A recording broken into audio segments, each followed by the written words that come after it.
Ce clip a pour but de vous présenter de façon succincte les outils offerts par Office 365 et en effectuant en fait un parallèle avec les mêmes outils ou les équivalents dans First Class. Bien, je commence tout d'abord par me connecter en utilisant un navigateur web. J'utilise l'adresse portal.office.com. On me demande de m'authentifier. J'utilise un compte qui est comme vos comptes en ce moment, c'est-à-dire que je dois mettre o365.csvdc.qc.ca à titre d'adresse d'entrée plutôt que juste mon adresse traditionnelle de First Class là, qui en commercial csvdc.qc.ca. Je rappelle, je précise là, que ça, c'est jusqu'en juin, une fois que vous serez migré à Office 365, il ne sera plus nécessaire d'utiliser cette adresse temporaire-là. Lorsque je clique pour insérer mon mot de passe, c'est normal, je me fais rediriger vers une autre page. À l'occasion, c'est une fenêtre intempestive plutôt que cette page-ci là, qui va vous être offerte. C'est normal, ça dépend d'un paquet de facteurs techniques dont je ne veux pas parler. Je suis finalement entré dans Office 365. On me propose un certain nombre de tuiles qui représentent des applications en fait. Et à ce moment-ci, je vais basculer dans cet environnement-ci qui va me permettre de vous faire des parallèles avec les équivalents dans First Class. Tout d'abord, je vous parle des 3 premières tuiles, les 3 premières applications qui ont des équivalents très, très évidents là, dans First Class. Là. Courrier, calendrier, contact, ben, on a des équivalents. Et les fonctionnalités et les façons de travailler avec ces outils-là sont relativement similaires. On a par contre conférence ici que j'ai inséré. Donc, le courrier dans Office 365 va en partie répondre à certains besoins collaboratifs comme le faisaient nos conférences par l'intermédiaire des groupes Office. Il en sera question dans un autre clip vidéo là, qui parlera de façon plus précise justement du courrier dans Office 365. Deuxième outil dont je veux parler, c'est un outil qui est déjà utilisé par plusieurs enseignants et élèves, c'est OneDrive. OneDrive a un équivalent qui était très peu utilisé dans First Class parce qu'il n'était pas très performant, c'est stockage de fichiers.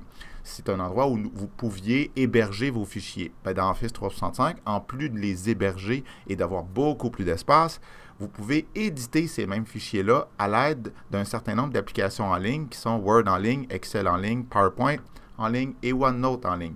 Donc, ces 4 applications-là qu'on a l'habitude de voir là, sous forme de logiciels sur nos postes sont maintenant offertes en application en ligne et elles nous permettent de créer ou de modifier des fichiers que nous avons dans notre espace OneDrive. Très, très, très intéressant, beaucoup plus puissant que ce qu'on a l'habitude d'avoir jusqu'à maintenant.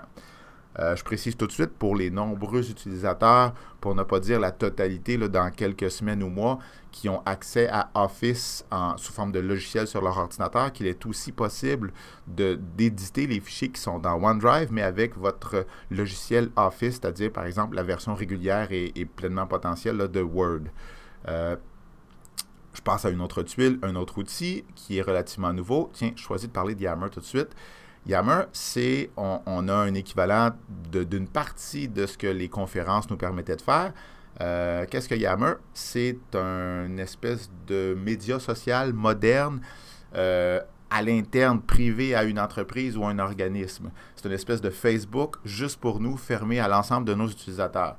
Plusieurs entreprises, en fait, achètent Office 365, ne serait-ce que pour avoir cet outil-là pour favoriser la collaboration et le travail d'équipe au sein de leur entreprise.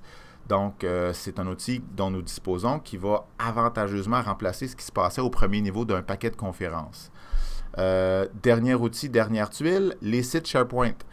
C'est un outil qui va aussi remplacer un certain nombre de besoins qui étaient comblés par nos conférences. Un outil beaucoup plus puissant, un peu plus complexe par contre, mais ce sont les sites SharePoint.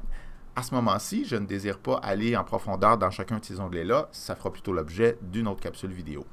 Si nous résumons, il y a un certain nombre d'outils qui seront plus faciles à apprivoiser parce que très similaires avec ce que nous avons l'habitude d'avoir dans First Class.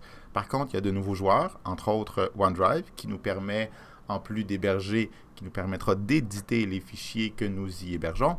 Il y a Yammer, qui nous permettra de communiquer de façon un peu plus efficace, un outil plus moderne.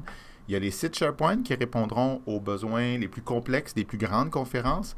Je devine par contre que la forte majorité des conférences vont migrer vers l'outil qui nous est offert à l'intérieur même de notre boîte aux lettres, c'est-à-dire les groupes Office. Et il y a du nouveau du côté du site web du service local du récit. En fait, à même la page que vous avez visitée pour visionner ce clip-ci, au bas de cette même page-là, il y a maintenant une foire aux questions. Je vous encourage fortement à aller y faire un tour pour y trouver des réponses à vos questions pour ceux qui commencent à expérimenter avant les autres. Au bas de la page de la foire aux questions ou au bas de la page des capsules d'information, là, j'ai toujours des liens qui pointent vers une page vers l'autre pour tout ce qui concerne Office 365. Bien, vous trouverez aussi une section pour les tutoriels vidéo. Je commence à y publier des clips qui sont davantage là au sujet des comment faire. Dernière information, pour ce clip qui est déjà sûrement beaucoup trop long, il y a maintenant 2 adresses de courriel que vous pouvez utiliser pour nous écrire afin de nous poser quelques questions que ce soit au sujet d'Office 365. Sur ce, merci beaucoup et à une prochaine.